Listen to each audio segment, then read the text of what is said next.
أعوذ بالله من الشيطان الرجيم.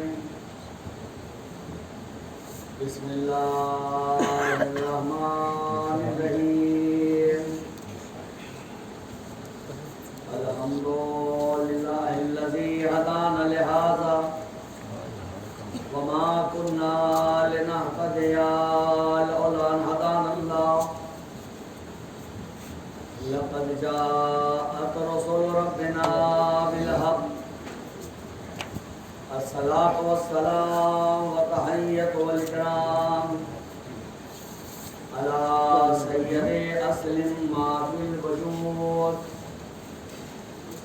سر الله في كل موجود، نقطة دائرة الوجود،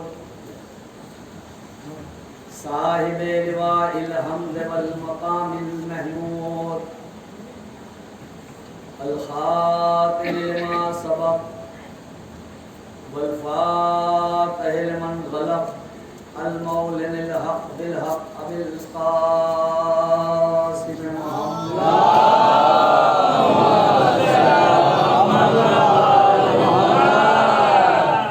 وآله الطيبين الطاهرين المعصومين المنتخبين المنتجبين، ولعنة الله على أعدائهم أجمعين من يومنا هذا إلى قيام يوم الدين. أما بعد، فقد قال سبحانه وتعالى في كتابه الحكيم: بسم الله الرحمن الرحيم. إن الله اصطفى آدم ونوحا وآل إبراهيم وآل عمران على العالمين. اللهم صل على محمد وآل محمد. محبان اہل بیت علیہ السلام، صاحبان عزا اور صوباران مظلوم کربلا، ماتمداران شہدائے کربلا،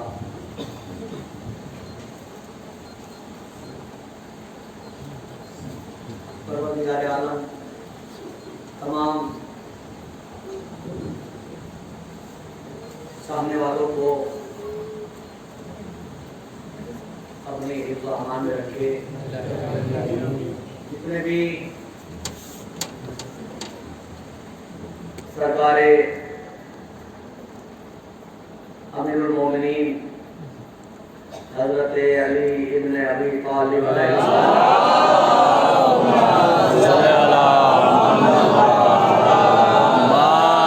مولا کے محب ہیں، جنہیں ہر آفت، ہر پریشانی، ہر مشکل، ہر بیماری اور ہر طرح کے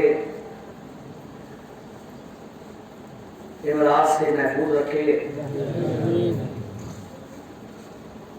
اور اس قوم کو دشمنوں کی نظروں سے محفوظ رکھے. یہ فرش اعضا، یہ مجلس امام حسین، یہ اس قوم کے لیے بہت بڑا تحفہ ہے جناب زینب کبریٰ کا. بانی اعضا ہیں ثانی زہرا. ہم بظاہر کو قالین، کارپیٹ، یہ پل، یہ دریاں جسے ہم فرش کہتے ہیں، یہ بچھاتے ہیں، لیکن اس کا باطن، پس پردہ، اس کا مقام کیا ہے، یہ شاید یہ فرش اعضا بچھانے والے کو اندازہ بھی نہیں ہے کہ اس کی اہمیت کیا ہے. بہت بڑے عالم کا ایک فقرہ ہے، وہ آپ کی خدمت میں عرض کر دوں تو اس سے اندازہ ہو جائے گا کہ کیا ہے یہ. وہ کہتے ہیں کہ جناب زینب نے اپنے بھائی کے چاہنے والوں کے لیے یہ فرش اعلیٰ نہیں بچھایا. کہتے ہیں کہ جناب زینب نے اپنے بھائی کے چاہنے والوں کے لیے فرش اعلیٰ نہیں بچھایا، بلکہ اپنے بھائی کے چاہنے والوں کے لیے زمین پر عرش بچھایا.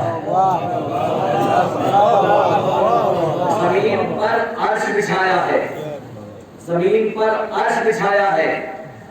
اور یہ زمین پر عرش اس لیے بچھایا ہے تاکہ میرے بھائی، میرے مظلوم بھائی کا اس پہ ذکر ہو، اور جتنے بھی ذکر کو سننے والے آ کر بیٹھے ان کا بیٹھنا فرش میں شمار نہ ہو، عرش میں شمار ہو. اور کسی شاعر کے دو شعر بھی مجھے یاد آ گئے، پتہ یاد آ گیا. کہتے ہیں امام باڑے میں فرش عذاب بچھنے کو سنا ہے تخت سلیمان آنے والا ہے. امام باڑے میں فرش عذاب بچھنے کو سنا ہے تخت سلیمان آنے والا ہے. ہم اس کی پیاس بجھائیں گے اپنے اشکوں سے، ہمارے گھر میں جو مہمان آنے والا ہے. بڑی عظمت ہے اس فرش عزا کی. ہمارا بیان مولا کے فضائل میں جاری ہیں. میں اسی بیان کو آگے بڑھا کر چاہتا ہوں کہ آج علی کے لخت جگر، صبر کے پروردگار اور یزید کو یزید کے گھر میں دفن کرنے والے امام کا تذکرہ. وہ امام کہ جسے دنیا، جسے ظالموں نے حالت سفر میں نماز نہ پڑھنے دی تو اس نے کھڑے کھڑے اشاروں میں نماز پڑھی. لیکن اس کی عبادت کا کمال یہ تھا، اس کی عبادت کا کمال یہ تھا کہ ظالم چاہتا تھا کہ امام نماز نہ پڑھے، لیکن امام نے کھڑے کھڑے اشاروں سے ایسی نماز پڑھی کہ اب دنیا نام کم جانتی ہے، زین العابدین جانتی ہے. اس نے ایسی عبادتیں کی کہ زین العابدین کہلایا. کربلا سے لے کر کوفہ اور شام اور دربار شام اور زندان شام تک ایسے سجدے کیے کہ آج بھی سجدوں کے نشان باقی ہیں. اور پوری دنیا یہ کہنے پر مجبور ہے کہ یہ سید الساجدین ہے، یہ سجدے کرنے والوں کا سید ہے، سردار. تو اس امام کا مجھے تذکرہ کرنا ہے، لیکن اس سے پہلے اپنے بیان کو میں آگے بڑھا کر اس منزل تک آنا چاہتا ہوں. اس لیے کہ جو ہمارا موضوع ہے وہ یہ ہے کہ اللہ نے تمام عالمین کی ہدایت کے لیے جنہیں منتخب کیا وہ کائنات میں سب سے اعلیٰ ہیں. اور اعلیٰ اس لیے نہیں کہ انہوں نے آنے کے بعد سب سے نمایاں طریقے سے خدمت کی، نہیں، وہ اعلیٰ عالم ارواح میں بھی ہیں. جب اس دنیا میں نہیں آئے اس وقت بھی وہ اعلیٰ ہیں، اور اتنے اعلیٰ ہیں، اتنے بلند ہیں، اتنے اعلیٰ مقام ہیں کہ جب پروردگار عالم نے ایک فطرے سے مدد لے کر اپنی گفتگو کو آگے بڑھانا چاہتا ہوں کہ ان کا مقام یہ ہے کہ جب پروردگار عالم نے جناب آدم کے پیکر میں روح داخل کی اور تمام ملائکہ کو یہ حکم دیا کہ جیسے ہی میں پیکر آدم میں روح داخل کروں تو تم سب کے سب سجدے میں گر جانا. تو جیسے ہی پیکر آدم میں روح داخل ہوئی تو سارے ملائکہ سجدے میں گر گئے، لیکن ابلیس نے جناب آدم کو سجدہ نہیں کیا. ابلیس اکڑ کر کھڑا ہو گیا.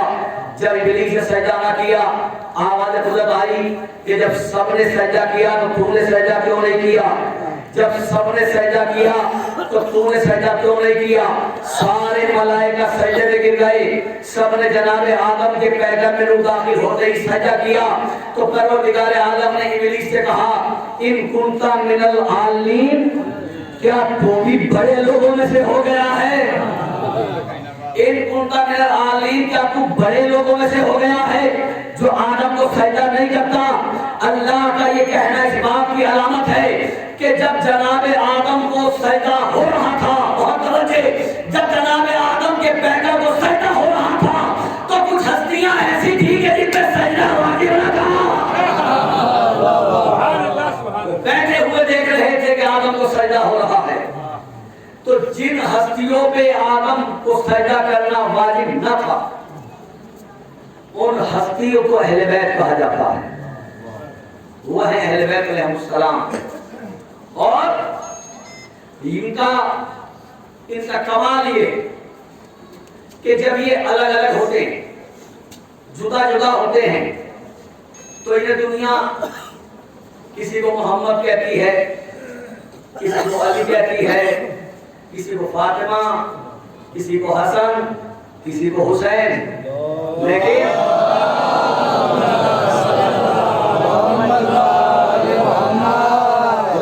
جب یہ ایک جگہ جمع ہو جاتے ہیں تو پھر کوئی یہ نہیں کہہ سکتا کہ ان میں محمد ہے، یہ میں محمد ہے، یہ علی ہے، یہ فاطمہ ہے، یہ حسن ہے، یہ حسین. نہیں، جب یہ جمع ہو جائیں تو سب کے سب محمد، جب یہ جمع ہو جائیں تو سب کے سب علی، جب یہ جمع ہو جائیں تو سب کے سب فاطمہ، جب یہ جمع ہو جائیں تو سب کے سب حسن، جب یہ جمع ہو جائیں تو سب کے سب حسین.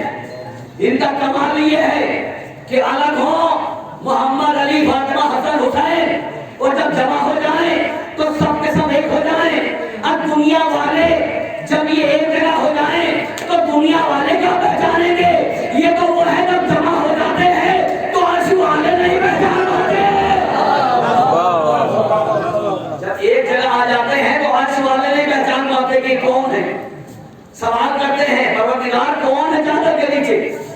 سوال بتاتا ہے پہچان نہیں پائے. تو اتنی عظیم ہستیاں ہیں اور ان میں سے ایک کا تذکرہ چل رہا ہے.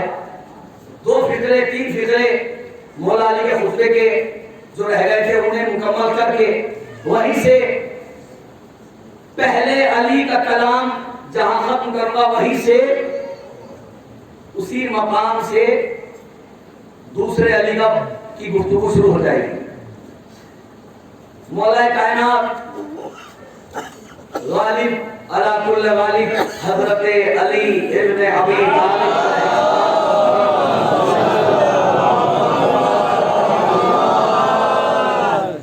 مولا علی کا خطبہ جاری تھا اور 2 دن کی گفتگو میں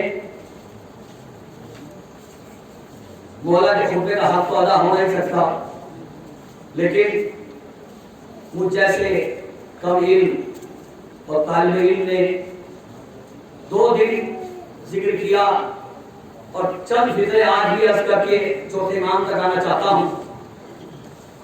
ایک بہت بڑا فقرہ ہے کہ جو کل رہ گیا تھا وقت بہت زیادہ ہو گیا تھا.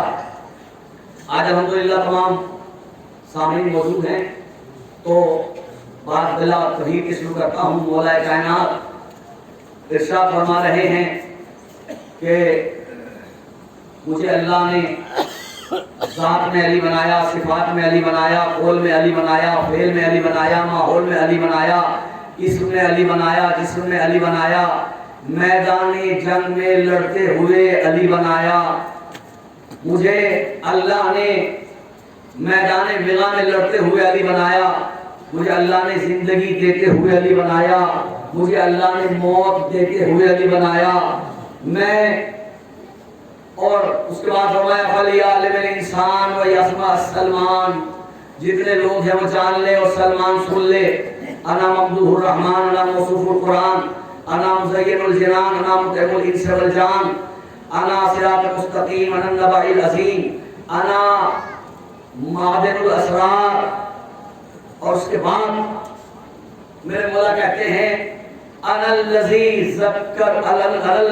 ذکرتنی السحاب بقواصفها والریاح بأواصفها والماء فی نشیطها والشجر فی عقیقها۔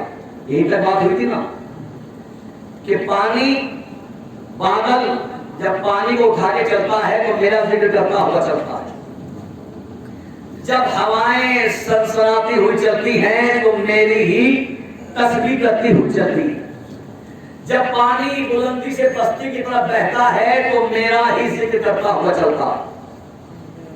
اور اس کے بعد کا فکرہ کہ جب درخت کے پتے ہلتے ہیں تو ان کی کڑکڑاہٹ میں، ان کی آواز میں مجھ علی ہی کا ذکر ہوتا ہے۔ یہاں تک کل بات ہوئی تھی، اب یہاں سے جو اللہ فکرہ ہے وہ آپ کی حضرت کرنا ہے۔ کیا کہا مولا نے؟ انا الذی ذکرتنی السحاب بقواصفها والریاح بأواصفها والماء فی نشیطها والشجر فی عقیقها والطیر فی صفیرها والطیر فی صفیرها والوحش فی زفیرها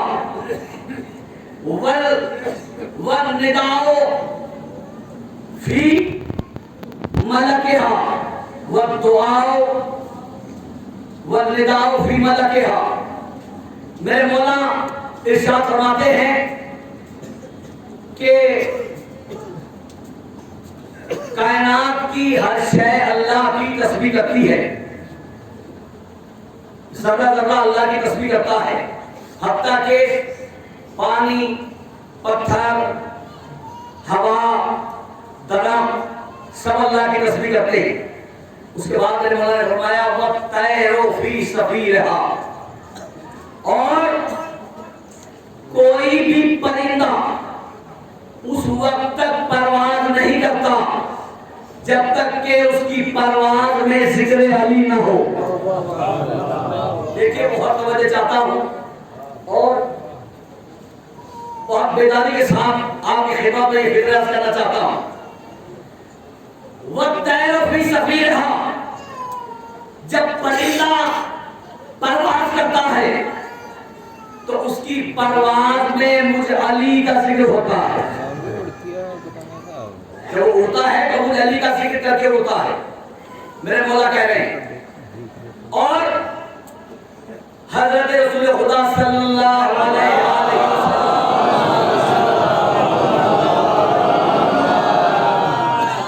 مولا رسول خدا فرماتے ہیں کہ کسی بھی پرندے کا اس وقت تک شکار نہیں ہو سکتا جب تک کہ وہ ذکر خدا کر رہا ہو۔ حدیث پہنچ گئی آپ تک؟ کسی پرندے کا اس وقت تک شکار نہیں کیا جا سکتا، کسی پرندے کو اس وقت تک نہیں مارا جا سکتا، کسی پرندے کو اس وقت تک ذبح نہیں کیا جا سکتا جب تک کہ وہ ذکر خدا کر رہا ہو، اس کی زبان پر تسبیح ہو، اس وقت تک کسی پرندے کا شکار نہیں ہو سکتا۔ پرندہ سامنے بیٹھا ہوا ہے، شکاری شکار کرنے کے لیے اسلحہ لیے ہوئے کھڑا ہے، گولی مارنے والا گولی مار رہا ہے، تیر مارنے والا تیر لیے کھڑا ہے۔ جس طریقے سے بھی شکار کیا جاتا ہے تمام شکاری شکار کرنے کے لیے کھڑے ہیں، لیکن پرندہ ذکر خدا کر رہا ہے۔ شکاری گولی چلائے گا، گولی ختم ہو جائے گی، شکاری تیر چلائے گا، تیر اسے چھوڑ کر بچ کر نکل جائے گا۔ کیوں؟ اس لیے کہ وہ ذکر خدا کر رہا ہے۔ رسول اللہ کی حدیث ہے کہ جب تک وہ ذکر خدا کر رہا ہو کوئی بھی اس کا شکار نہیں کر سکتا۔ یہ دلیل سمجھ میں نہیں آئی؟ آیت پیش کروں دلیل کے طور پر؟ قرآن کی آیت بھی ہے، قرآن بھی اس بات کا اعلان کرتا ہے. قرآن کہتا ہے اسراء پڑھ دے محمد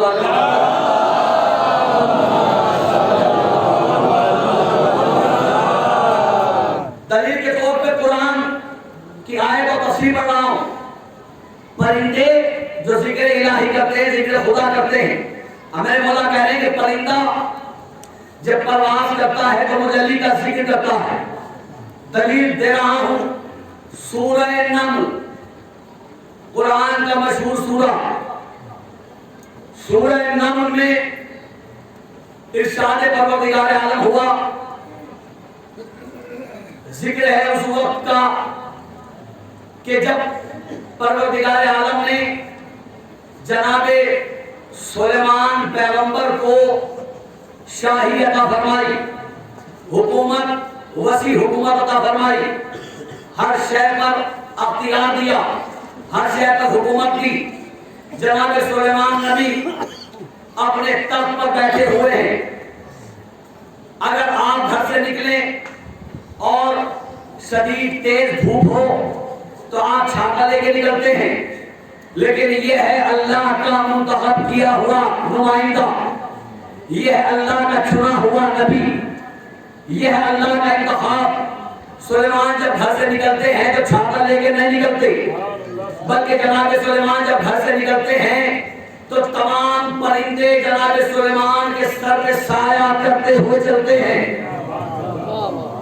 جناب سلیمان کے سر پہ سایہ کر کے چلتے ہیں. سلیمان نبی کا تخت جا رہا ہے, ہواؤں کے بوجھ پہ تخت اڑ رہا ہے کہ اچانک جناب سلیمان کے رخسار پر سورج کی ایک کرن پڑی. جیسے ہی سورج کی کرن جناب سلیمان کے رخسار پہ پڑی, جناب سلیمان پیغمبر نے سر اٹھا کر دیکھا. ہزاروں, اب سوچیں کتنا بڑا تخت ہے جس پر ہزاروں کرسی نشین بیٹھا کرتے تھے. جناب سلیمان کے تخت پر نہ جانے کتنا بڑا تخت, اور اس تخت کے اوپر پرندے ہیں سایہ کیے ہوئے. تو پورے تخت پہ جو سایہ تھا تو کتنے پرندے ہوں گے؟ قرآن کی تفسیر پڑھیے گا, مولا فرماتے ہیں لاتعداد پرندے, ہزاروں پرندے, بے شمار پرندے, اتنے پرندے کہ سورج کی ایک کرن بھی نیچے نہیں جانے دیتے.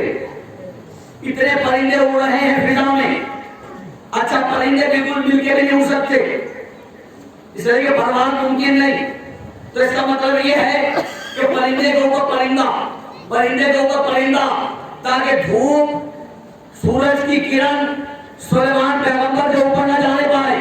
اور ایسے وقت میں سورج کی ایک کرن جناب سلیمان پیغمبر کے چہرے پہ آگے بڑھی. سلیمان پیغمبر نے سر کو اٹھایا, اور قرآن کہتا ہے سر اٹھانے کے بعد جناب سلیمان نے کہا بسم اللہ الرحمن الرحیم, وَتَفَقَّدَ الطَّيْرَ فَقَالَ مَا لِيَ لَارَ الْهُدْهُدَى أَمْ كَانَ مِنَ الْغَائِبِينَ. مجھے کیا ہو گیا ہے کہ میں ہدہد پرندے کو نہیں پا رہا ہوں. سلیمان پیغمبر کہہ رہے ہیں مجھے کیا ہو گیا کہ میں ان پرندوں میں ہدہد کو نہیں دیکھ رہا ہوں. کہاں چلا گیا؟ لَأَعْذَبَنَّهُ عَذَابًا شَدِيدًا لَأَذْبَحَنَّهُ. کہاں چلا گیا نبی کو چھوڑ کر؟ آج اسے آج آنے دو, یا تو اسے آج ذبح کروں گا, یا عذاب دوں گا, یا عذاب شدید دوں گا. ابھی آپ کی خاموشی کا روزہ ولایت علی سے میں آپ کا عطا کراؤں گا. مولا علی کی فضیلت کی طرف لے جا رہا ہوں.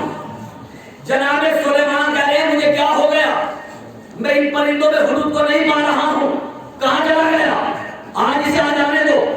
لَأَعْذَبَنَّهُ عَذَابًا شَدِيدًا لَأَذْبَحَنَّهُ. اسے عذاب دوں گا, عذاب شدید دوں گا, یا اسے ذبح کر دوں گا. کون کہہ رہے ہیں؟ سلیمان پیغمبر. سلیمان پیغمبر کروڑوں پرندوں میں سے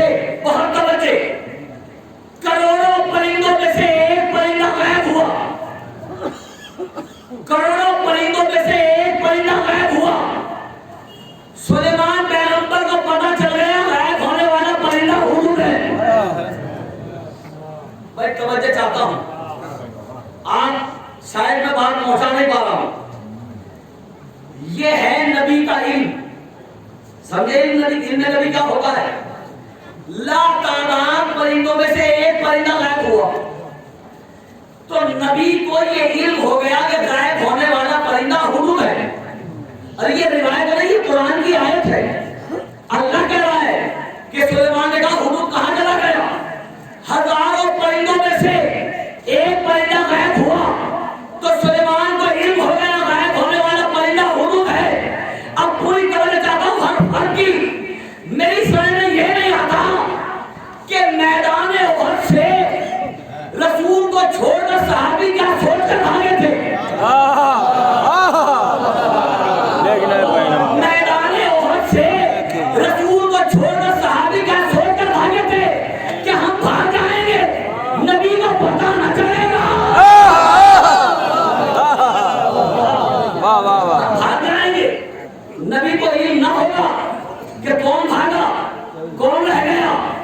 جناب سلیمان نے بتا دیا کہ یہ ہے علم نبوت کہ ہزاروں کروڑوں پرندوں میں سے اگر ایک پرندہ بھی غائب ہو جائے تو نبی کو علم ہو جاتا ہے غائب ہونے والا پرندہ ہدہد ہے. تو مجھے بتاؤ سلیمان بڑے نبی ہیں یا محمد؟ تو جب چھوٹے نبی کا علم یہ ہے تو بڑے نبی کا علم کیا ہوگا؟ چھوٹے نبی کے علم کا یہ عالم ہے تو بڑے نبی کے علم کا کیا عالم ہوگا؟ چلا گیا ہدہد. بہت دیر کے بعد ہدہد واپس آیا اور جب واپس آیا تو سارے پرندوں نے، ابھی پرواز جاری ہے، ہدہد پھر آگے مل گیا سارے پرندوں سے. جب واپس آیا تو سارے پرندوں نے ہدہد سے کہا کہاں غائب ہو گیا، کہاں چلا گیا تھا، نبی کو چھوڑ کر کہاں بھاگ گیا تھا؟ بھائی جب ایسا لفظ آئے تب تو کم از کم آپ پہنچائیں کہ میں کیا کہنا چاہتا ہوں. سارے پرندوں نے کہا کہاں گیا تھا، بہت برہم ہے نبی، بڑے جلال میں ہے نبی، بہت غصے میں ہے نبی، کہاں گیا تھا نبی کو چھوڑ کر؟ تفسیر کے اندر یہ فکرہ بتاتا ہے، تفسیر کے اندر یہ فکرہ بتاتا کہاں گیا تھا نبی کو چھوڑ کر. یہ فکرہ بتاتا ہے کہ نبی کو چھوڑ کر بھاگنا پرندے بھی پسند نہیں کرتے.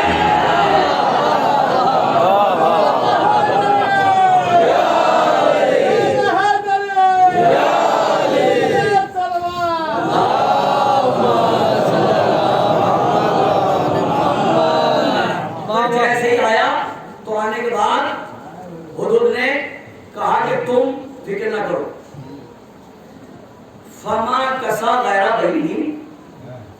کچھ دیر آنے کے بعد ہدہد نے آرام کیا، کیونکہ بہت لمبے سفر سے آیا. کچھ دیر آرام کیا، قرآن کہتے ہیں فما کسا غیر بعید. کچھ دیر گزر جانے کے بعد ہدہد خدمت جناب سلیمان پیغمبر میں آیا. علم تو آپ نے سمجھ لیا کہ نبی کا علم کتنا ہے. کروڑوں پرندوں میں سے ایک غائب ہوا تو سلیمان کو علم ہو گیا کہ غائب ہونے والا پرندہ ہدہد ہے. یہ ذہن میں رکھیے گا. اب بہت عظیم نقطے کی طرف آپ کے ذہن کو لے جاتا ہوں. فما کسا غیر بعید. کچھ دیر گزرنے کے بعد ہدہد خدمت جناب سلیمان پیغمبر میں آیا. سلیمان نے کہا کہاں گیا تھا، کہاں گیا تھا؟ جیسے ڈانٹ کر جناب سلیمان نے پوچھا. ہدہد نے کہا اللہ کے نبی بادشاہ بن کر تڑی نہ دیں، بادشاہ بن کر تڑی نہ دیں، نبی بن کر غیر حاضری کی وجہ معلوم کریں. نبی بن کر غیر حاضری کی وجہ معلوم کریں، بادشاہ اور حاکم بن کے تڑی نہ دیں. سلیمان نبی کو غصے کے باوجود چہرے پر مسکراہٹ آ گئی اور کہا کہ ہدہد اپنی اوقات دے، اپنی حیثیت دے اور میرا وقار دے. کہا اللہ کے نبی آہد تو بما. کیا کہا سلیمان نے کہاں گیا تھا؟ قرآن کی آیت ہے، آیت پڑھا قرآن کی. آہد احط بما لم تحط به، پہلے کہا پہلے تجھے آرام کیا اور جب جواب سوچ لیا کیا کہنا ہے پھر آیا، اور اس کے بعد کہتا ہے احط بما لم تحط به، اللہ کے نبی،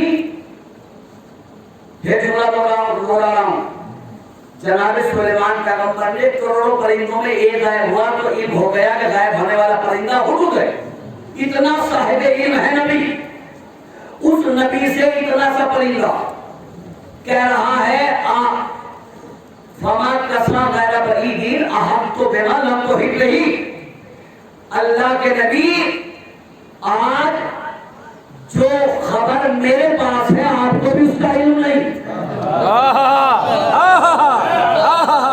جو میں جانتا ہوں وہ آپ نہیں جانتے۔ اتنا سا پرندہ کہہ رہا ہے کس سے؟ سلیمان پیغمبر سے، کہ آج جو میں جانتا ہوں وہ آپ نہیں جانتے۔ اور قرآن نے اس کے بعد اس جملے کی نفی نہیں کی، اس جملے کی نفی نہیں کی کہ جو حضور نے کہا وہ غلط تھا، یہیں تک بات رک گئی۔ حضور کہہ رہا ہے کہ آج جو میں جانتا ہوں وہ آپ نہیں جانتے، جو میں جانتا ہوں وہ آپ نہیں جانتے۔ یہ ہے سلیمان پیغمبر اور یہ ہے اتنا سا ہدہد، اتنا سا پرندہ، اس کی یہ ہمت ہو گئی نبی سے کہنے کی کہ جو میں جانتا ہوں وہ آپ نہیں جانتے، اور یہ ہے میرا مولا علی کہ پرندہ تو پرندہ کوئی فرشتہ بھی نہیں کہہ سکتا،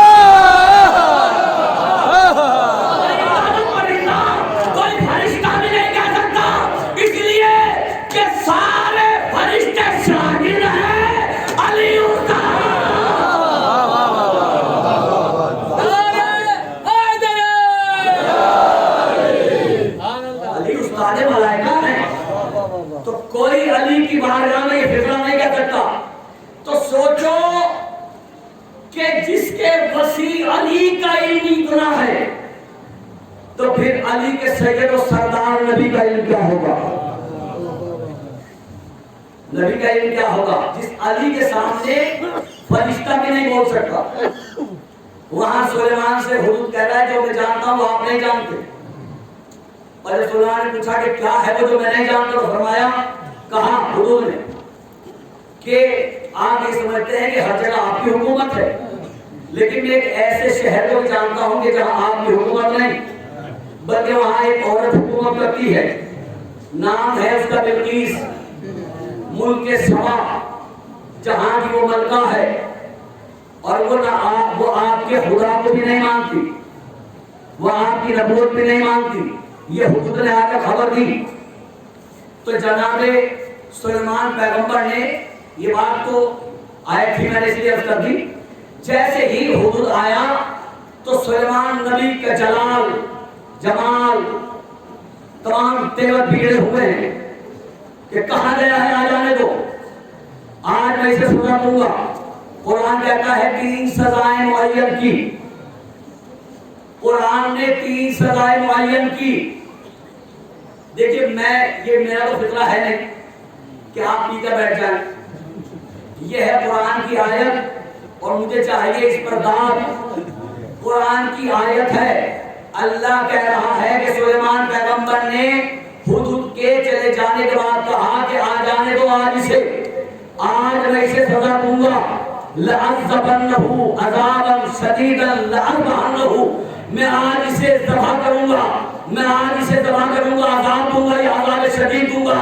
3 سزائیں بتائی جناب سلیمان نے، اللہ نے قرآن کے اندر آیت بنا کر رکھ دیا۔ تو یہ قرآن میں صرف آیت نہیں ہے بلکہ یہ اللہ نے فتویٰ دیا ہے کہ جو بھی نبی کو چھوڑ کر بھاگے اسے 3 سزائیں۔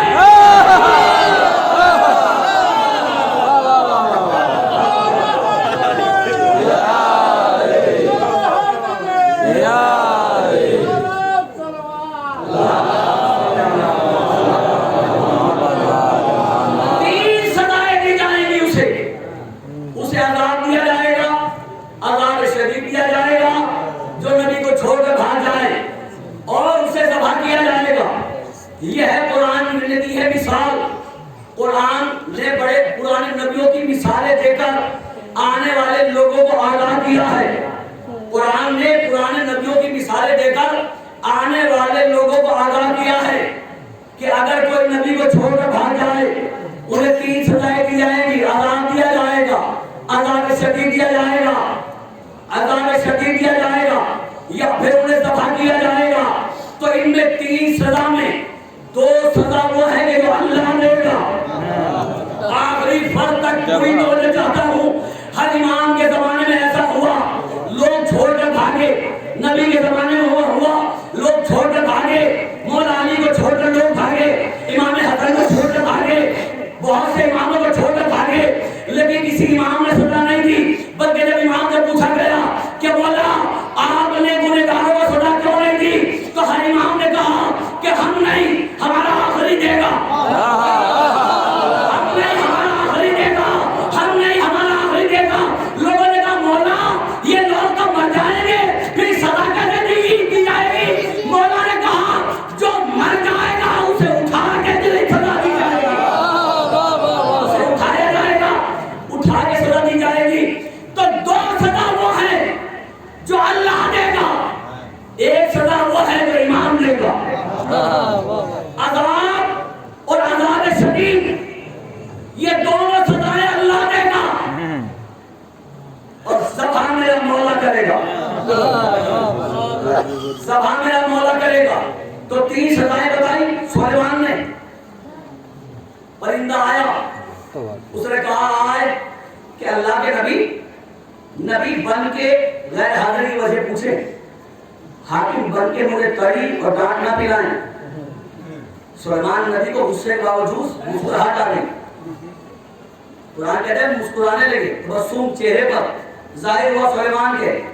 کہا اتنا سا پرندہ اور یہ جرأت, یہ طاقت, کیا تو نہیں جانتا کہ میں تجھے ابھی ذبح کر دوں گا؟ مولانا فضلہ یاد ہے, کوئی پرندہ اس وقت تک پرواز نہیں کرتا جب تک کہ ذکر علی نہ کر لے. اگر جملہ یاد ہے تو اب میں وہ جملہ کہنے جا رہا ہوں. اور دعا بھی چاہیے, دعا بھی چاہیے. مولا کی بڑی فضیلت آپ کی خدمت عرض کر رہا ہوں. جیسے جناب سلیمان نے کہا کہ تو مجھے نہیں جانتا, میرا اختیار نہیں جانتا, تیری حیثیت کیا ہے, تیری اوقات کیا ہے, اتنا جب پرندہ ہو کر مجھے زبان لڑاتا ہے, کس بوتے پر, کس کے بھروسے پر اتنی جرأت کرتا ہے. پر جیسے ہی جناب سلیمان نے یہ کہا تو حدود نے کہا لن تقدروا علی ذلک. قرآن کی آیت پڑھ رہا ہوں, فوراً پرندے نے کہا لن تقدروا علی ذلک. سلیمان تمہاری قدرت ہی نہیں مجھے ذبح کرنا. تمہاری قدرت ہی نہیں مجھے ذبح کرنا. لن تقدروا علی ذلک, تم مجھے ذبح نہیں کر سکتے. بس جیسے ہی پرندے نے کہا سلیمان کو بڑا تعجب ہوا, اتنا بڑا صاحب اختیار نبی کا کس بوتے پر یہ کہہ رہا ہے. بس جیسے ہی یہ کہا حضور زمین پر بیٹھا, اپنے پروں کو پھیلایا اور پروں کو پھیلانے کے بعد کہا کہ مکتوب علی جلائم خط سریان یاری. ارے تم مجھے کیا ذبح کرو گے؟ اللہ نے قلم قدرت سے میرے پروں پہ یاری.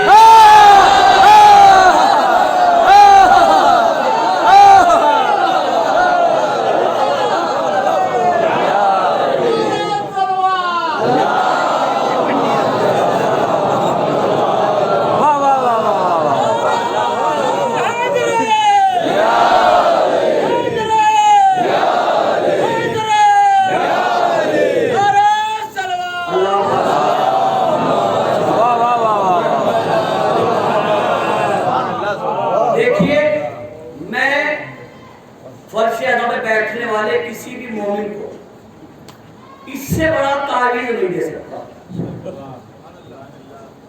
یہ صرف نقطہ نہیں تھا, یہ وہ تعویذ تھا کہ دنیا میں جس کی کاٹ نہیں.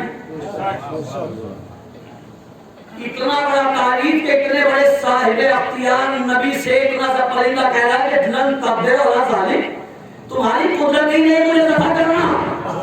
اس لیے کہ میرے پروں پہ قدرت نے اپنے ہاتھوں سے سریانی زبان میں یا علی لکھ دیا ہے.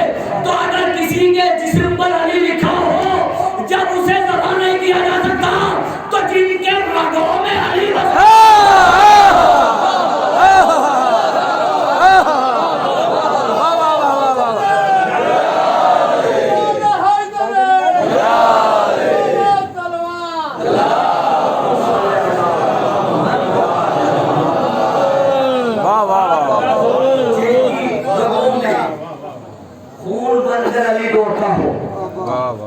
انہیں کوئی کیا مار سکتا ہے؟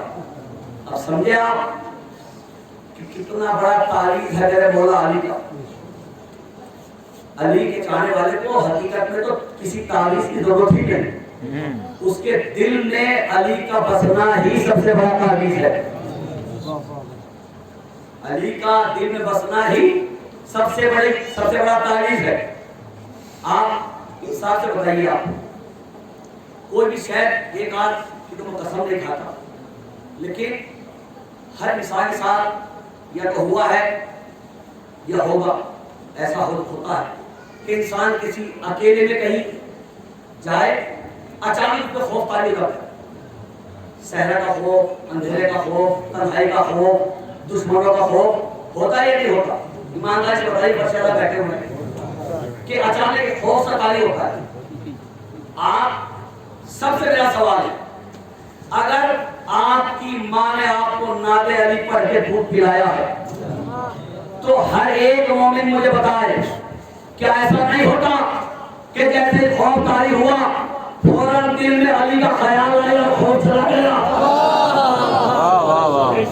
ایسا نہیں ہوتا؟ فوراً دل میں علی کا خیال آیا، خوف ختم. جیسے ہی علی آیا خوف چلا گیا. اس لیے کہ جہاں علی ہو، جہاں علی آ جائے وہاں کوئی بھی انسان کو خوفزدہ کرنے والا، ڈرانے والا رک نہیں سکتا. جہاں میرے مولا ہوں، پرندہ کہہ رہا ہے حدود کہ اللہ کے نبی میرے پروں پہ اللہ نے سریانی زبان میں یا علی لکھا ہے.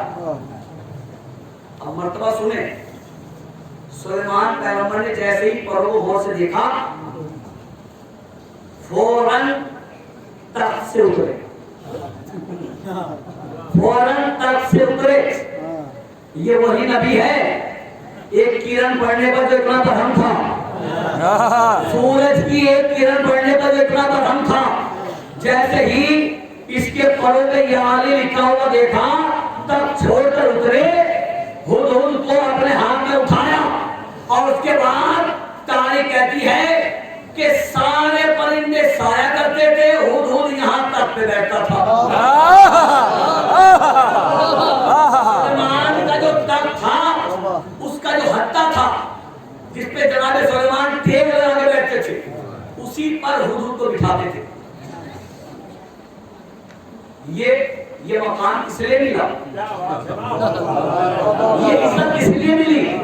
اب تک تو پرندوں میں اڑ رہا تھا، ابھی تک تو اوپر تھا، یہ اچانک تخت پر کیسے آ گیا؟ پر اتنی سی بات سمجھ میں نہیں آتی. اگر علی کسی کے پر پہ ہو تو پھر وہ تخت پہ ہوتا ہے، تو سوچا جس کے دل میں علی ہو پر پہ علی ہو تو تخت پہ آ جاتا ہے. حکومتیں جہاں سے ہوتی ہیں وہاں آنے والا ہوتا ہے. تخت پہ آ گیا.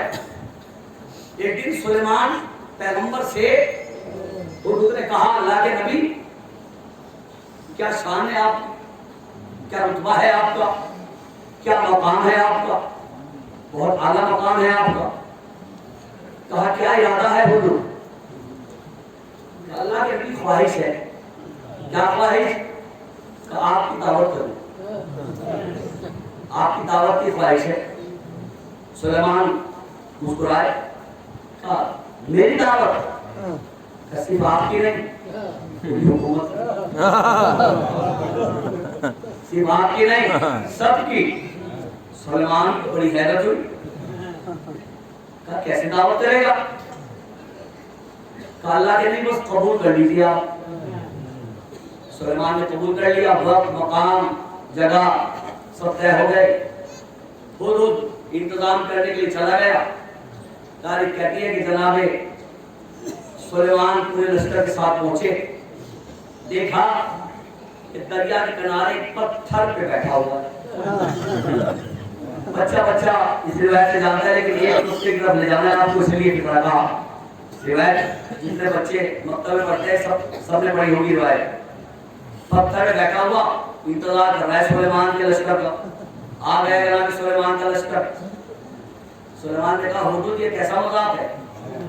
کہاں ہے کھانا؟ کہاں دعوت؟ نہ کہیں بھگوان، نہ تیل، نہ پتیلی، کہاں ہے سب کھانا؟ بھائی حضور تم نے مذاق کیا نبی سے؟ کیا نبی سے مذاق کرتے ہو؟ حضور نے کہا اللہ کے نبی میری کیا وجہ ہے کہ میں آپ سے مذاق کروں؟ میں آپ سے مذاق نہیں کر سکتا۔ کہا پھر کہاں ہے کھانا؟ کہا اللہ کے نبی بھی وقت کہاں ہوا؟ ابھی تو کچھ دقیقے باقی ہیں، جیسے ہی وقت ہوگا کھانا حاضر کر دیا جائے گا۔ بس جیسے ہی وقت ہوا حضور اپنے مقام سے اڑا اور ایک ٹڈی پکڑی۔ ٹڈی پکڑنے کے بعد دریا میں جا کے ڈال دی اور ڈالنے کے بعد کہا بسم اللہ، اللہ کے نبی کھائیں، آپ بھی کھائیں، لشکر کو بھی کھلائیں۔ ایک ٹڈی پکڑ کر دریا میں ڈال دی اور کہا کھائیں بسم اللہ۔ اللہ کے نبی، یہی فکر ہے روایت کے، اللہ کے نبی اگر بوٹیاں کم رہ گئی چھوڑ کر قیامت تک کم نہ ہوگا۔ اگر بوٹی کم رہ گئی تو یہ جو روایت آپ سنتے رہتے ہیں۔ جناب سلیمان کی دعوت کی۔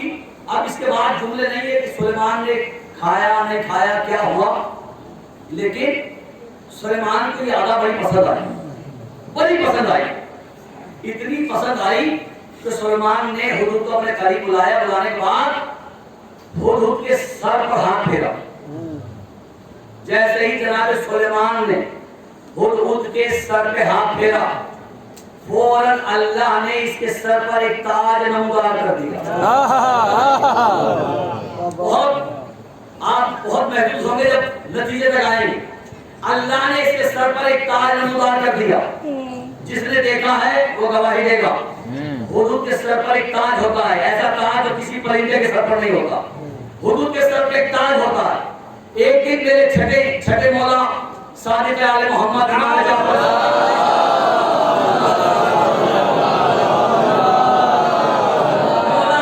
مولا بیٹھے ہوئے تھے، چاہنے والے جماعت سے چاہنے والوں نے کہا مولا یہ حضور کے سر پہ تاج کیوں ہوتا ہے؟ مولا یہ حضور کے سر پہ تاج کیوں ہوتا ہے؟ میرے مولا نے کہا چونکہ ہدہد نے نبی کو کھانا کھلایا تھا۔ سن لیں، چونکہ ہدہد نے نبی کو ایک وقت کھانا کھلایا تھا، لہذا اللہ نے حضور کے سر پر تاج نمودار کر دیا تاکہ دنیا کو پتہ چل جائے کھانے والے اور ہوتے ہیں، کھلانے والا اور ہوتا ہے۔ یہ میرا نقطہ نہیں ہے، اس ایسے ہی آپ کا امتحان لیا ہے فضا کہہ کے کہ دنیا کو پتہ چل جائے کھانے والے اور ہوتے ہیں، کھلانے والا اور ہوتا ہے۔ اللہ کے نبی کو حضور نے ایک وقت کی دعوت کی تو اللہ نے سر پہ تاج نمودار کر دیا، تو پھر جس نے اللہ کے حبیب کو 53 برس تک کھانا کھلایا، ابو طالب نے 53 برس کھانا کھلایا، اس ابو طالب کو اللہ نے کیا دیا کہ تمہیں نہیں معلوم؟ اللہ نے ابو طالب کے سر پر امامت کے 12 تاج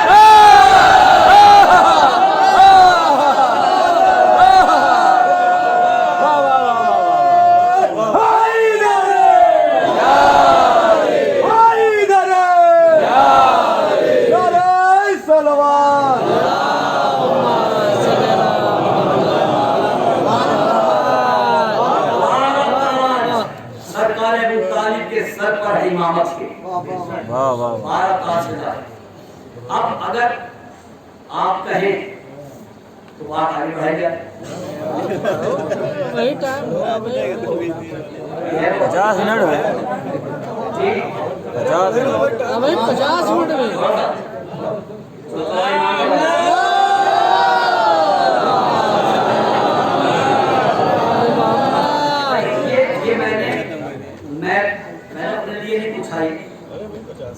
میں نے اس لیے پوچھا ہے کہ بہت سے لوگ فضائل علی کی جھولی بھی بھر کے لے جاتے ہیں، اور گھر جاتے وقت یہ بھی کہتے ہیں کہ بہت پڑھ دیا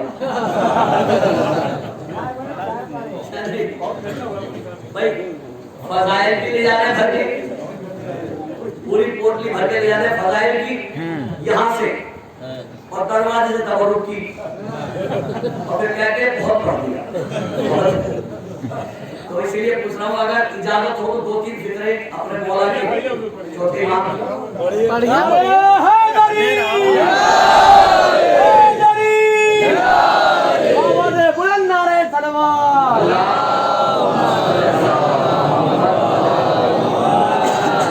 تو اگر آپ نے مولا علی کی عظمت کو سمجھا تو پھر میں یہیں سے آپ کو اپنے چوتھے امام علی الحسین کی طرف بلانا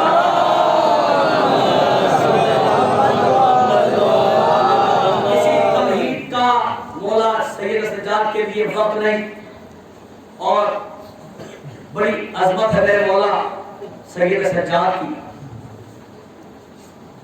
آج دنیا والے یہ کہتے ہیں کہ کربلا میں جنگ ہوئی اور ظاہری طور پر یزید جیتا، باطنی طور پر امام حسین جیتا۔ غلط۔ اور کسی نے یہ شعر بھی کہا، مصرع بھی کہا کہ یزید مورچہ جیتا ہے جب ہارا ہے، یزید مورچہ جیتا ہے جب ہارا ہے، یہ کسی نے مصرع بھی کہا، جبکہ حقیقت یہ ہے کہ یزید جنگ بھی ہارا، مورچہ بھی ہارا۔ میں بہت بڑی بات کہنے جا رہا ہوں، اور یہ کہوں گا ضرور، چاہے خطبہ کل ہو، لیکن یہ فکرہ ضرور کہوں گا کہ دنیا کی زندگی کا دار و مدار ہے پانی پر۔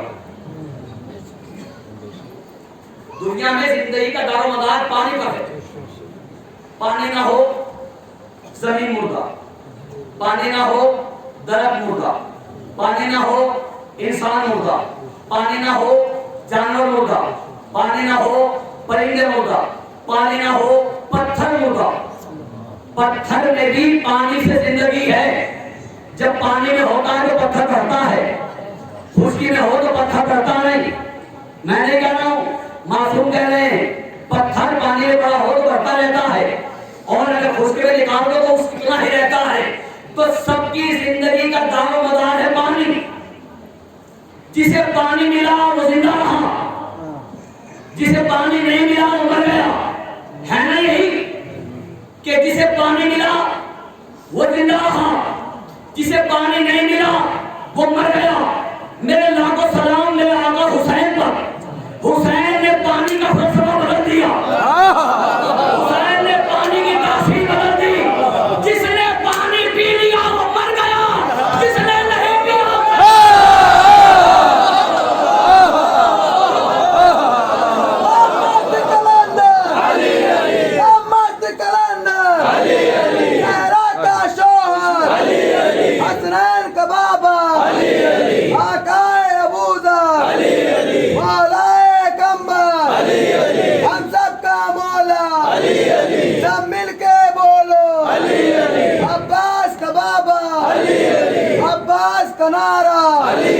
حسنین کا بابا، حسنین کا سایہ، سلمان کا رہبر، کعبے میں ولادت، مسجد میں شہادت،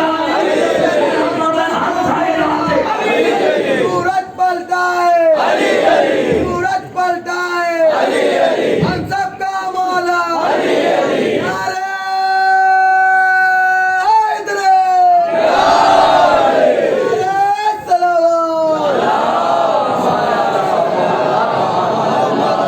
امام حسین نے کربلا میں پانی کی تاثیر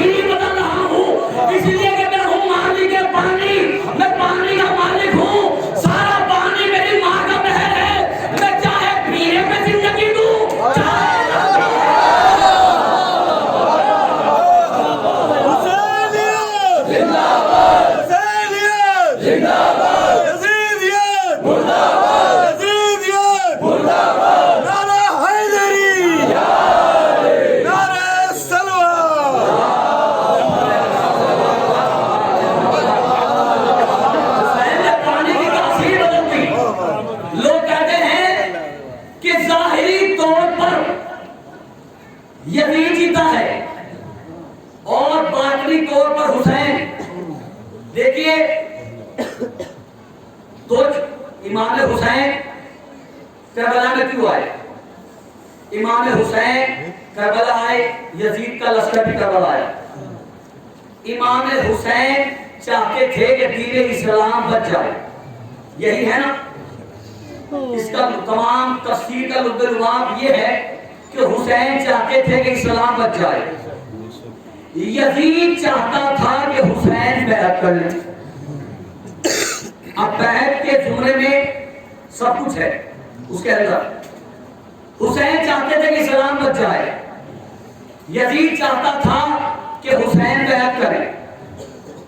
یہ میری مجالس میں، میری یہ مجلس میں یہ فکرے جو پڑھ رہا ہوں، یہ وہ فکرے ہیں کہ جو مجھے اپنی، جب سے میں مجلس پڑھ رہا ہوں، مجھے سب سے زیادہ یہ میٹر مجھے پسند ہے امام حسین جو آپ کی خدمت کر رہا ہوں۔ اور یہ کہیں بھی میں ایسا پڑھوں، یہ میرے اشرے کی جان ہوتا ہے جو پڑھ رہا ہوں آپ کی خدمت میں۔ سب سے زیادہ مجھے عزیز ہے، کوئی دان دے یا نہ دے، لیکن مجھے بہت پسند ہے۔ یزید چاہتا تھا کہ حسین بیعت کرے، حسین چاہتے تھے کہ اسلام بچ جائے، اور جنگ کون جیتا کون ہارا، کس نے لوٹا کس نے کون لوٹا، یہ اہمیت نہیں رکھتا۔ آخری وقت تک کر رہا ہوں جملے پر، یہ اہمیت نہیں رکھتا کہ کون لوٹا کس نے لوٹا، کون جیتا کون ہارا۔ اہمیت یہ رکھتا ہے کہ اپنا مقصد حاصل کسے ہوا۔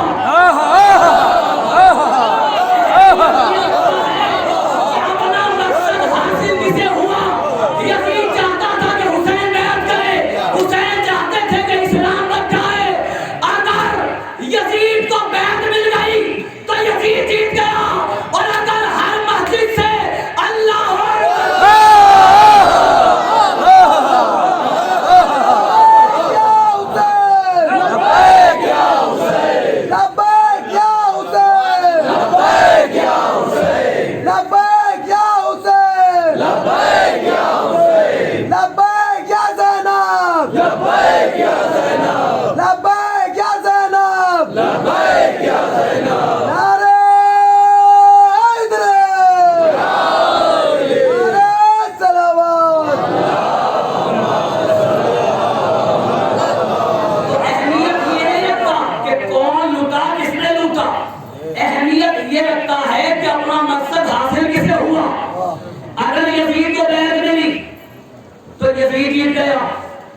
لیکن اگر ہر مسجد سے اذان کی آواز آ رہی ہے تو پھر سینہ ٹھوک کر کہو کہ حسین جیت گیا، اس لیے کہ امام حسین کا بڑا مقصد حاصل ہو گیا۔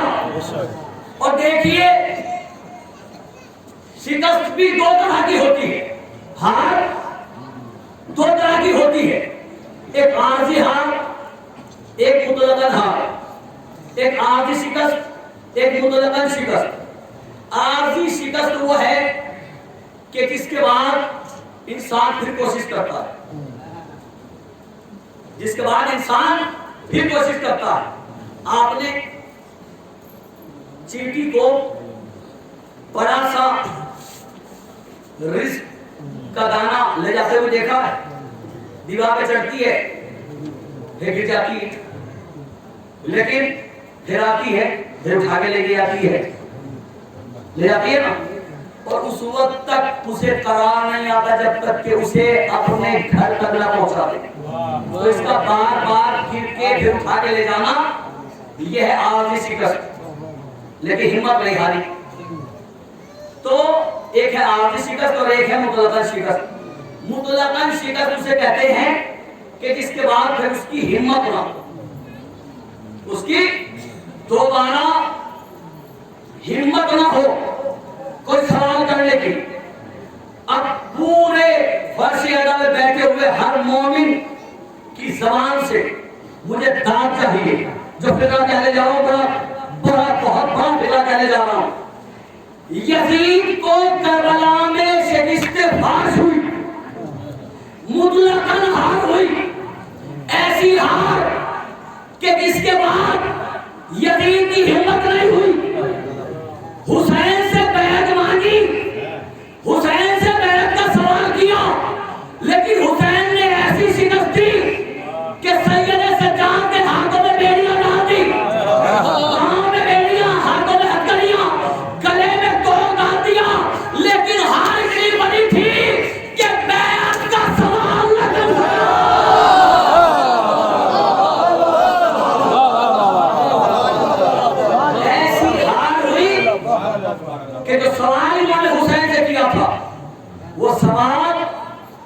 سید سجاد صدا کر سکا. آپ نے ایک نام سنا ہے سارا خیامی، شاعر گزرے، ان کا ایک شعر بڑا عجیب و غریب شعر. وہ کہتے ہیں کہ یزید لشکر اس لیے لایا تھا کہ حسین بیعت کرنے سر جھک جائے. سر جھکانے کے لیے امام حسین کا یزید لشکر لے کر آیا، لیکن امام حسین نے سر نہیں جھکایا. امام حسین نے سر نہیں جھکایا. ساگر خیامی کہتے ہیں جھکانے آئے تھے جس سر کو کوفی و شامی، آخری فرد تک جھکانے آئے تھے جس سر کو کوفی و شامی. شکست یہ ہے کہ اس سر کو خود اٹھا کے چلے.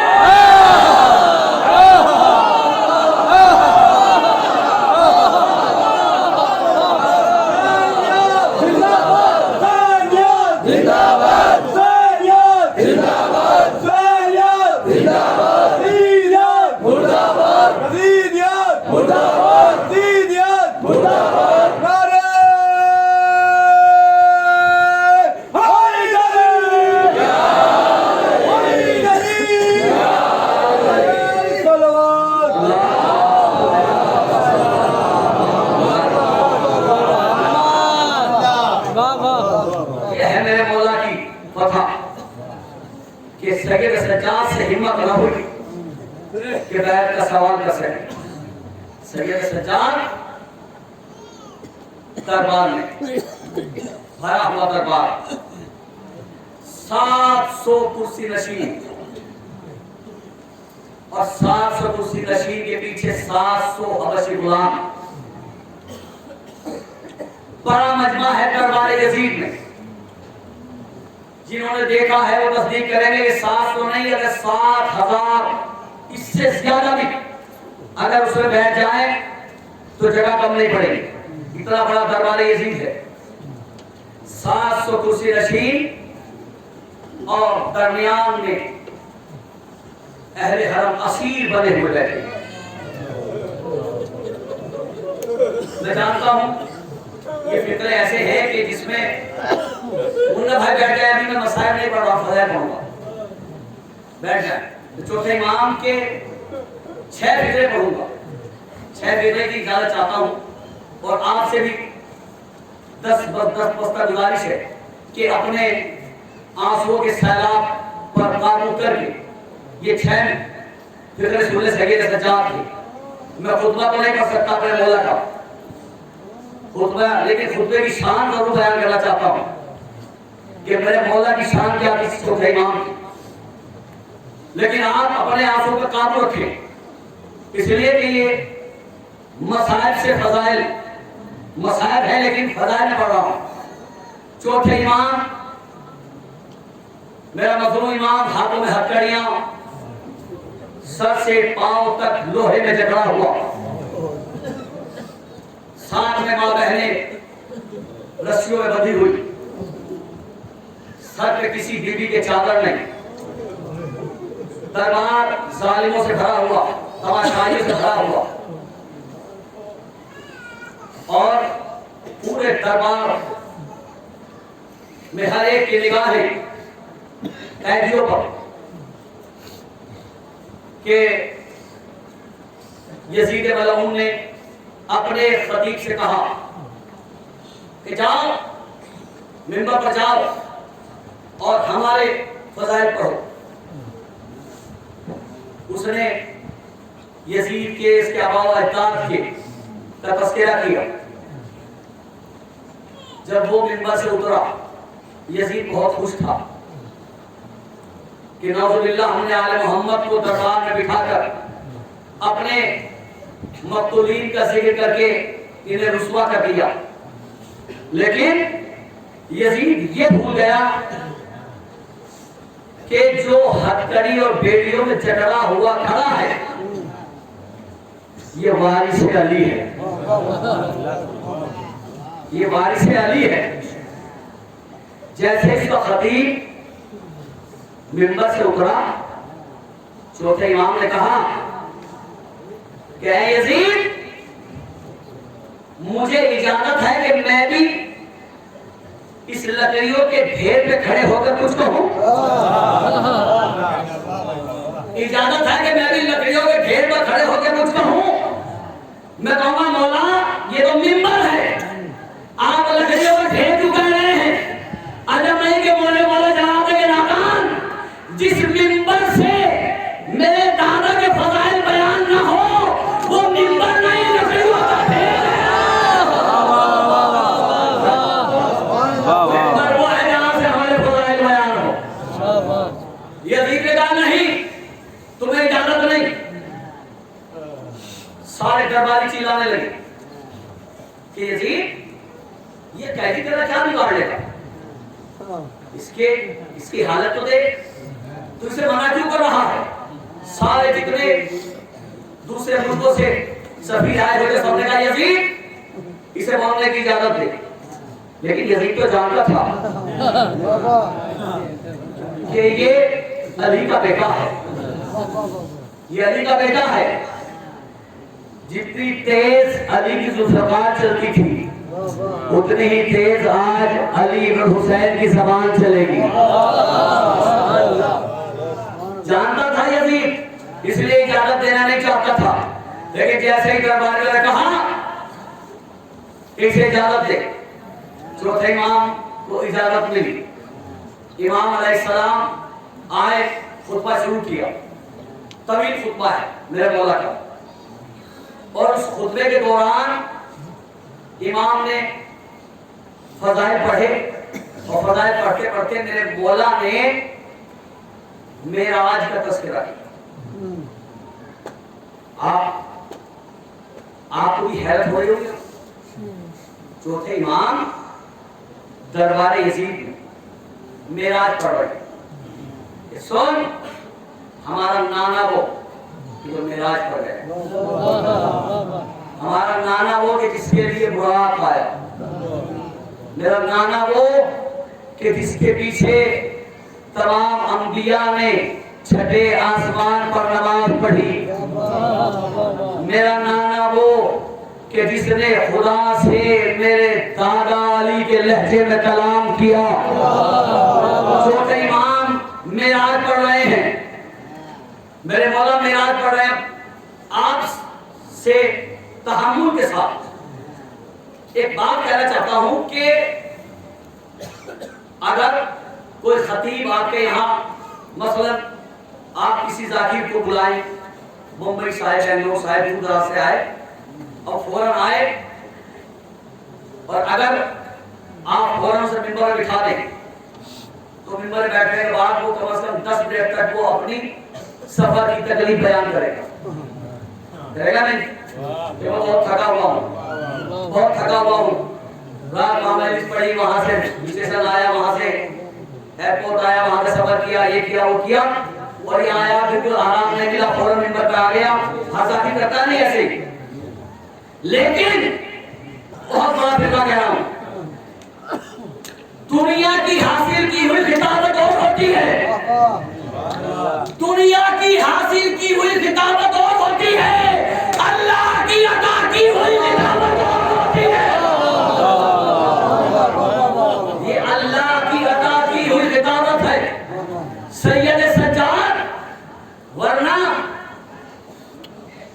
آپ محسوس کر سکتے ہیں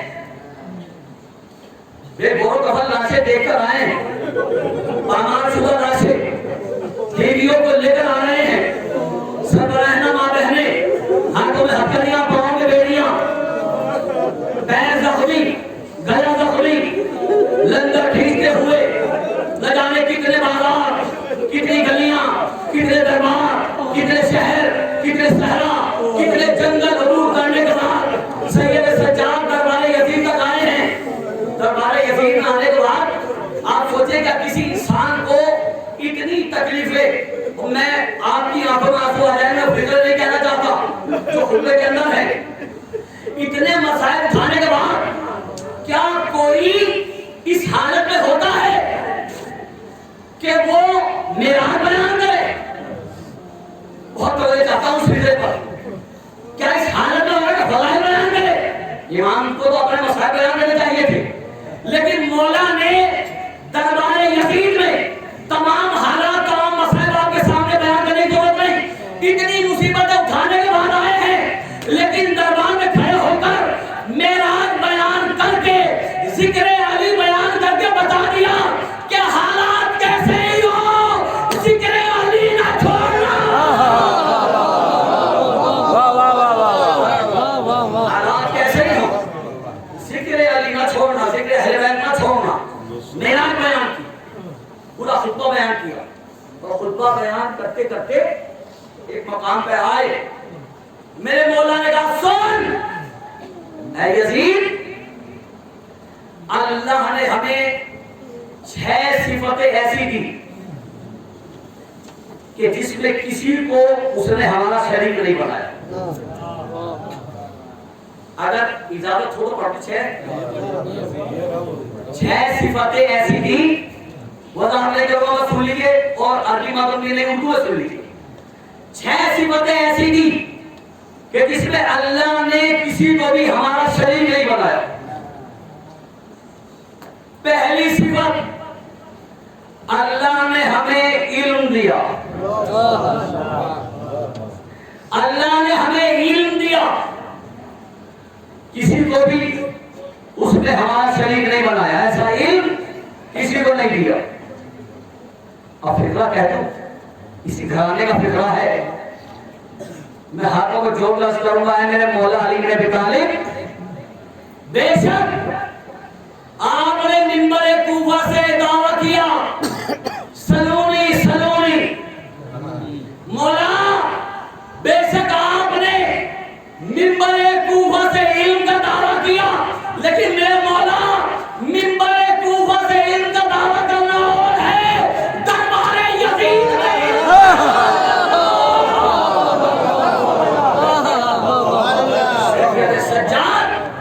دربار یزید میں اپنے علم کا اعلان کر رہے ہیں کہ ہمیں اللہ نے علم دیا, کسی کو ہمارا شریک نہیں بنایا. یہ کیوں کہا؟ دربار میں سارے درباری ملا مفتی بیٹھے ہوئے تھے جنہوں نے قتل امام حسین کا فتویٰ دیا تھا. امام حسین کے قتل کا فتویٰ دینے والے سب دربار میں بیٹھے ہوئے تھے.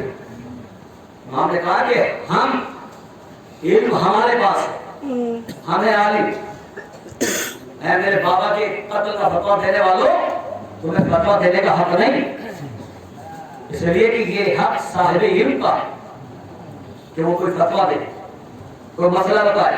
اس کے بعد کہا کہ سنو, پہلی صفت اللہ نے مجھے ہمیں علم دیا. دوسری صفت اللہ نے ہمیں سخاوت عطا فرمائی. سخاوت, کوئی اگر 10-20,000 روپے خیرات کر دے تو مہینوں تذکرہ کرتا ہے, لیکن یہ وہ گھرانہ ہے جو سائل کے روٹی کے سوال پہ اونٹوں کی قطاریں دے دیتا ہے. یہ وہ گھرانہ ہے, ایک سوال پہ اونٹوں کی قطاریں خزانے سے بھری ہوئی. وضاحت کا وقت ہی نہیں. ہمیں علم دیا, ہمیں سخاوت دی, سخی بنایا. تیسرے حلم دیا, غصے پر قابو پانے کی قوت دی, حلم عطا کیا. اس کے بعد میرے مولا نے فرمایا کہ سن, چوتھی فضیلت اللہ نے ہمیں فصاحت و بلاغت عطا فرمائی. پانچویں فضیلت اللہ نے ہمیں شجاع بنایا. اب اس جملے کی تو وضاحت کروں گا ضرور. پانچویں فضیلت اللہ نے ہمیں شجاعت عطا کی. کون کہہ رہا ہے؟ وہ کہہ رہا ہے کہ جس کے ہاتھوں میں ہتھکڑیاں ہیں, پیروں میں بیڑیاں, لوہے میں جگہ ہوا کھڑا ہے, قیدی بنا ہوا, بھرا ہوا دربار, سارے یزید کے نوکر چاکر اور مولا سید سجاد دشمنوں کے درمیان کھڑے ہوئے کہہ رہے ہیں اللہ نے ہمیں شجاعت عطا فرمائی جس میں اللہ نے کسی کو ہمارا شریک نہیں بنایا. ہمیں اللہ نے شجاعت عطا مولا کہنا چاہتے ہیں کہ ہمیں ہتھکڑیوں بیڑیوں میں دیکھنے کے بعد ہم جو ہتھکڑیوں بیڑی میں جگڑے ہوئے کھڑے ہیں ہمیں مجبور نہ سمجھنا، ہم مظلوم ہیں، یہ ہماری مظلومی ہے، مجبور نہ سمجھنا۔ جیسے امام نے یہ کہا تو یزید کے پہلو میں یزید کا بیٹا بیٹھا ہوا تھا۔ یزید نے سوچا کہ یہ بہترین وقت ہے، یہ 2 محرم سے بھوکے پیاسے ہیں، یہ تو لاغر و ناتواں ہیں، تو یزید نے سوچا کہ کیوں نہ بھرے دربار میں سید سجاد کو اسی جملے پر رسوا کر دوں۔ اس نے کہا کہ پہلو میں یزید کا بیٹا ہٹا کٹا سانڈ کھایا پیا ترو تازہ دمبے کی طرح پھولا ہوا یزید کے پہلو میں بیٹھا تھا، 10-11 سال کی عمر تھی اس کی، اور سید سجاد کے پیچھے پہلو میں سید سجاد کے جناب عبداللہ ابن حسن، جناب قاسم کے چھوٹے بھائی، نحیف لاغر ناتواں افسوس ہوتے آپ جس کی عمر 5-6 برس کی ہو، جسے 7 محرم سے پانی نہ ملا ہو، بھوکے پیاسے ہو، تو ان کی حالت کیا ہوگی؟ صبر کی طاقت اور زنجیروں بیڑیوں میں جکڑے ہوئے جناب عبداللہ ابن حسن سید سجاد کے پہلو میں کھڑے ہوئے ہیں۔ یزید نے جناب عبداللہ ابن حسن کو دیکھا جو ناقہت کی وجہ سے جھکے ہوئے، زنجیر اور توپ کا وزن دھرا تھا، جتنا لوہا عبداللہ ابن حسن پہ لادا گیا تھا وہ آپ کے وزن سے زیادہ تھا۔ آپ سوچیں 6-7 برس کا بچہ اتنا لوہا لگا ہوا سید سجاد کے پہلو میں کھڑے تھے، نہیں وہ لاغر و ناتواں۔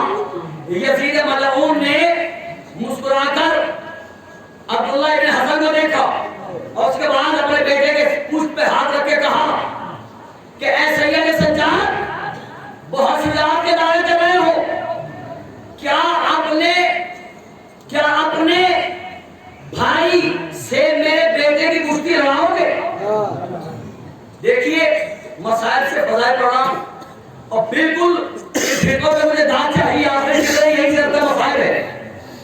چوتھے امام نے کہا، یزید نے کہا چوتھے امام سے کہ کیا عبداللہ ابن حسن سے میرے بیٹے کی کشتی کراؤ گے؟ جیسے ہی یزید نے یہ کہا، بہت توجہ، ایک فکر میں توجہ، جیسے ہی یہ کہا امام حسن کا وہ بیٹا لاغر و ناتواں جو لوہے سے جھگڑا ہوا سر کو جھکائے ہوئے کھڑا تھا، جیسے ہی یزید نے یہ کہا، ایک مرتبہ علی کے شیر کی رگوں میں بہنے والے ابو طالب کے لہو نے لڑائی لی، ایک مرتبہ عبداللہ نے سر کو اٹھایا، سینے کو تانا اور سینہ تان کر کھڑے ہو گئے۔ سید سجاد نے پلٹ کر بھائی کو دیکھا کہ سینہ تانے ہوئے کھڑے ہیں، چہرے پر ساری تھکن ختم ہو گئی، چہرے پر مسکراہٹ کھیل رہی ہے۔ جیسے یزید نے کہا جناب امام حسن کے بیٹے ہیں، کیا شجاعت ہوگی؟ جناب عبداللہ نے کہا یہ ہے فصاحت و بلاغت جو عطا کی گئی ہے جس پر امام نے فخر کیا، اور یہ ہے شجاعت۔ دونوں کو عبداللہ نے وعدے کر دیا ایک دوسرے کے اندر کہ کتنے بڑے فصیح و بلیغ ہیں اور کتنے بڑے شجاع ہیں۔ جیسے یزید نے کہا کہ اپنے بھائی سے میرے بیٹے کی کشتی لڑائے گا، فوراً جناب عبداللہ سینے کو تان میں کھڑے ہو گئے اور سینہ تاننے کے بعد کہا کہ آؤ یزید ابن معاویہ، اور یزید ابن معاویہ کشتی کیوں لڑاتا ہے؟ کشتی کیوں لڑاتا ہے؟ ایسا کیوں نہیں کرتا کہ ایک